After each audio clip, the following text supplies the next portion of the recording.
This is Leader Time by FedNet, Thune, your podcast source for remarks by Senate Majority Leader John Thune and Democratic Leader Chuck Schumer on the Senate floor during the 119th Congress. On June 10th, Thune broadly outlined policy areas covered by the House-passed budget reconciliation, better known as the One Big Beautiful Bill Act. The following material is protected by copyright. Mr. President, work on reconciliation continues apace, and we are getting very close to the final bill. Since I spoke on the floor on this topic last week, 2 more committees have released their sections of the bill text. The Banking Committee, under the leadership of Chairman Tim Scott, and the Commerce Committee, under the leadership of Chairman Ted Cruz. The Commerce Committee text, released on Thursday, addresses multiple bill priorities, including border security, savings, and the economy. On the economy front, the Commerce section of the bill focuses on boosting growth and investment by renewing spectrum auction authority and freeing up spectrum currently held by federal agencies. The United States has been a leader in the next-generation telecommunications services like 5G and advanced Wi-Fi, and we're on track to be a leader in 6G as well. But that's going to require both an increase in the amount of spectrum available to the private sector and using that spectrum as efficiently as possible through AI and other technologies. Our bill will help meet that need for spectrum and help produce thousands of new jobs and billions in investment as a result, to say nothing of faster and more affordable internet for Americans. This has been a long time coming, Mr. President, and I'm grateful to Chairman Cruz and colleagues from the Armed Services and Intel committees for their continued work to find a way to get this done that preserves key national security interests and delivers a win for the American people. Mr. President, on the border and national security front, the Commerce text addresses a key aspect of our domestic security, a strong Coast Guard. The Coast Guard secures our ports and waterways, provides support to American vessels in need, and plays a crucial role in enforcing maritime and immigration law and conducting drug interdictions. And our final bill will make a substantial and sorely needed investment in the Coast Guard, including funding for desperately needed new ships and aircraft and maintenance of Coast Guard facilities. And along with promoting safety on the seas, the Commerce text focuses on safety in the skies with a significant investment in fixing and updating our air traffic control system. The Commerce text also eliminates wasteful and unnecessary spending, which is a key focus of our bill. So that was Thursday, Mr. President. On Friday, the Banking Committee released its portion of the bill text, and eliminating unnecessary spending took center stage. Chairman Scott and Banking Committee Republicans pored over federal programs to identify waste, duplication, and inefficiency, and identified billions in savings. That includes eliminating the duplicative Office of Financial Research, transferring the Public Company Accounting Oversight Board's duties to the Securities and Exchange Commission to reduce duplication and lower costs, and postponing the implementation of duplicative small business lending data reporting requirements. The Banking Committee's text also conserves taxpayer dollars by returning unused and unobligated funds to the Treasury. And on the national security front, it authorizes $1 billion for the Defense Production Act to boost domestic production of key national security needs. Mr. President, I'm grateful for the hard work of Chairman Scott, Chairman Cruz, and for the hard work of all the members, both on and off the committees, who contributed to the Commerce and Banking text. We have several more committees delivering text this week, including border security language from the Judiciary Committee and energy language from the Energy and Natural Resources Committee. Mr. President, our final bill is rapidly taking shape, and I'm looking forward to considering it on the floor in the very near future. Republicans promised to build a stronger, safer, and more prosperous America, and we're going to deliver. For his part, Schumer touched on President Trump's handling of protests in Los Angeles, the budget package in health care, and the HHS Secretary having fired a panel of vaccine experts from CDC. Mr. President, from the moment Donald Trump entered the public sphere, he has thrived on division and diversion. He fans the flames of chaos, then pretends to be the firefighter, always looking for someone else to blame for the infernos he helped ignite, all in an attempt to divert Americans away from his many failures. And now, Donald Trump, cornered by his own failures, from pushing a heartless bill that would rip health care away from 16 million Americans and raising costs from his reckless tariffs, to waging war with Elon Musk, Trump is desperately seeking a distraction. His order to deploy the National Guard and Marines, our own troops on Americans, is not just outrageous and provocative. It's a dangerous authoritarian overreach that threatens the very fabric of our democracy. This isn't leadership, it's provocation. To be very clear, violent protest is not the answer for achieving the work of justice. Full stop. Protest must remain peaceful, and law and order must be maintained. Though let me emphasize, deploying federalized troops without a state's consent hasn't happened in over 60 years, and when it did, it was to protect civil rights heroes marching for justice in Selma, Alabama. That moment was about progress. This one is about power and intimidation. We must all stand up and say loud and clear, America will not be bullied into submission by a president who confuses strength with force and democracy with domination. Americans don't deserve more fear, more division, more chaos. The president is using the military not to protect the people, but to silence them. He is playing politics with the lives of our troops and the safety of our citizens. It's shameful, it's unlawful, it's deeply un-American. Once again, President Trump is choosing chaos over competence and division over democracy. We must all stand up and say loud and clear, America will not be bullied into submission by a president who confuses strength with force and democracy with domination. The only consequence of Donald Trump's orders sending troops to Los Angeles is chaos, and Americans don't like it. Instead of de-escalating, Donald Trump is pouring fuel into a fire, hoping for an explosion to distract from what he's really doing. President Trump should call back the National Guard and the Marines immediately and leave the work of law enforcement to the governor and the mayor, who are more than capable of keeping order without escalation. Finally, let me repeat, as Donald Trump orders troops to Los Angeles, he is working here in Washington to steal health care from tens of millions of Americans. He is pushing a billionaire tax cut that will explode the debt and sink America's economic future. He is letting DOGE run Social Security to the ground. He is spiking costs for everyday Americans through his reckless tariff war. And Donald Trump hopes that nobody is paying attention. On reconciliation, Republicans continue their tortured effort to ram Donald Trump's big, ugly betrayal through Congress. In the last few days, Senate Democrats have made the argument that the House Republican bill does not meet the requirements for privilege.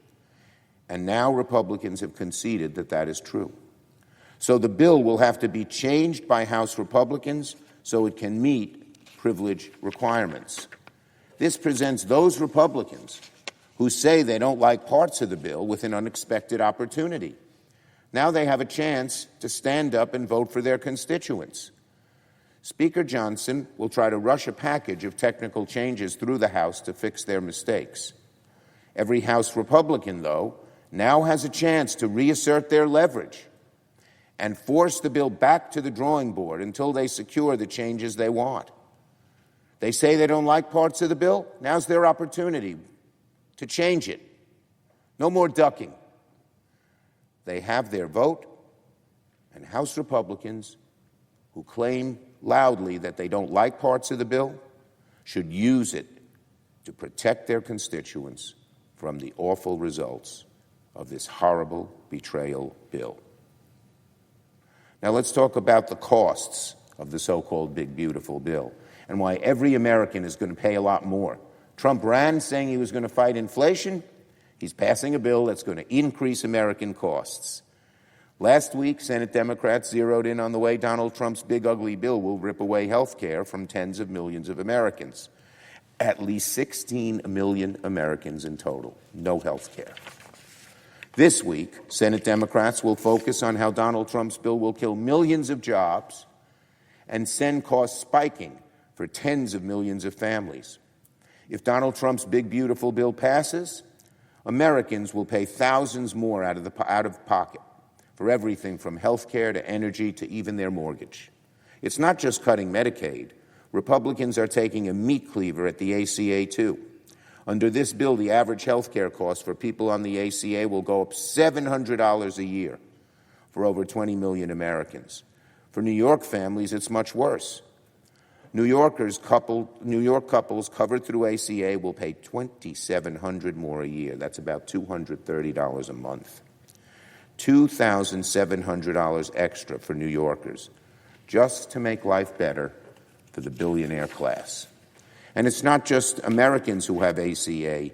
It's not just Americans who have ACA who will see costs go up. If you have private insurance, you don't even have federal insurance or ACA, you could be paying hundreds more a year too. Everyone, just about everyone's health care costs are going to go up. People don't like paying that high cost of health insurance. They're going to pay more because of Donald Trump and what he wants to do to help his billionaire buddies. All the while that's happening, hundreds of thousands of health care jobs will be lost, with some projections estimating 850,000 jobs will be lost in the health care economy, while billionaires get more tax breaks. Here's another fact. We're talking a lot about energy and clean energy, the cheapest way to produce new energy. Well, if the big, beautiful bill, so-called, becomes law, the average family's energy costs will go up $400 in the upcoming years. Starting next year, average electricity prices will go up by 10%. Hear that, America?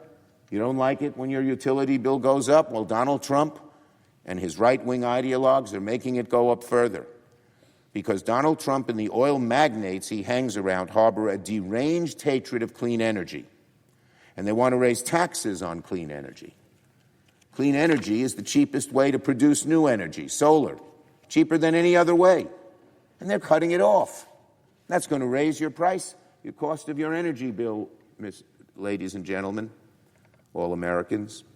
What's more, in addition to raising your energy prices, what they're doing is projected to cost our economy an additional 800,000 jobs. Between health care jobs and energy jobs, millions of good-paying jobs killed by the bill. Some economists I've spoken to say job loss could be such it could push us into a recession. Even many Republicans know this would be destructive, but they need to speak up and use their leverage.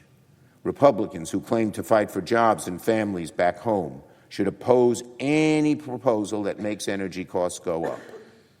It's amazing. Here, even Trump and his people say we need a lot more new energy for AI, etc., and then they cut off the quickest, cheapest, easiest way to produce new energy. Why? Because the right-wing fossil fuel magnates in Trump's ear hate clean energy because they know it's the future. They know that oil, gas, and coal are not the future. And yet they try to kill it. Also, if Republican bill becomes law, homeowners could see an extra $600 to $1,200 a year through higher interest rates on their home loan. Last week, the CBO estimated that the Republican billionaire tax cuts would add $2.4 trillion to the debt over the next decade. When you consider the cost of increased debt service, this rotten bill will add $3 trillion to the debt over the next decade, and that's going to make it harder for Americans to buy a home, buy a car, start a business, dooming the middle class to a lifetime of higher rates. And let's not forget the insurance crisis as well. Insurance rates are going up for many people in many areas, particularly coastal areas, and now this Trump bill will make that worse because we're cutting off clean energy. Doesn't make much sense. And many people can't sell their house or buy a house because of floods, tornadoes, insurance have raised the cost of insurance. And here we go again. Cut off clean energy, make it worse, make people's insurance costs go up further. So, Elon Musk, wrong as he is on so many things, says this bill's dangerous. Hear that, Republicans? Elon Musk, who you guys are supposed to love, says the bill's dangerous. So when you step back and look at the big picture, there's nothing beautiful about the Republican bill. If Senate Republicans pass this heaping pile of legislative junk, it's not going to grow the economy. It's not going to help the middle class. It's not going to help working families climb the ladder. All it's going to do is make families pay more while billionaires pay less. On Social Security, Elon Musk might have been run out of town, but his handiwork lives on at the Social Security Administration. Remember he called Social Security a big Ponzi scheme? Well, he's gone. But Social Security Administrator, newly put in, despite vehement opposition from Democrats, because he's known as Mr. Cost and Burn, Frank Bisignano said that Musk or not, Doge will remain king at SSA. Doge. Remember that, folks? The chainsaw? Well, it's going to be alive and well at Social Security with Mr. Bisignano in charge, Mr. Slash and Burn, Mr. Cut, Cut, Cut. It's alarming that even after Elon Musk became persona non grata among Trump circles, the Social Security Administrator still wants to keep using his failed playbook to oversee seniors' Social Security checks. Social Security is sacred in America. Even after Musk's departure, which occurred in part because of Doge's failure, this administration is talking about applying Doge strategies to Social Security, probably the most popular and sacrosanct program passed in the last 100 years. It shows how the billionaires, like Elon Musk and Howard Lutnick, remember what he said? He said his mom could afford to miss a payment or two. It shows that these billionaires are running the show, and they are callous and cruel. They have no understanding of how average senior citizens depend on that Social Security check. It's a disgrace, and Donald Trump and his political cohort will pay a political price for endangering this popular program. It's nice to talk about efficiency, but by now we know there is nothing efficient about Doge. It led to closures, longer wait times on the phone, glitches online, and an immense anxiety for seniors. Bisignano should send Doge staffers packing before they cause more trouble with seniors' Social Security benefits. And finally, on RFK Jr. and the vaccine. Well, this morning, the American people are waking up fundamentally less safe from deadly diseases than they were yesterday. Because yesterday, in one reckless move, HHS Secretary Robert Kennedy Jr. purged every expert from the CDC's vaccine advisory panel. Kennedy's action will make America a lot sicker. By doing so, it's clear he lied to the Senate when he promised he'd do no such thing without advance notice. The decision by RFK Jr. to wipe out an entire panel of vaccine experts is rooted in conspiracy, paranoia, not science. Our kids will be in greater danger to preventable disease because of this move. Senator Kennedy should immediately reverse his decision before he causes more grave damage to our children. This program is copyrighted by Federal Network, Incorporated, and provided only for informational and educational purposes. Unauthorized reproduction, distribution, or use of this episode without expressed written permission from FedNet is prohibited. Thanks for listening to this FedNet podcast. You can watch live action from Congress on our YouTube channel at FedNet TV.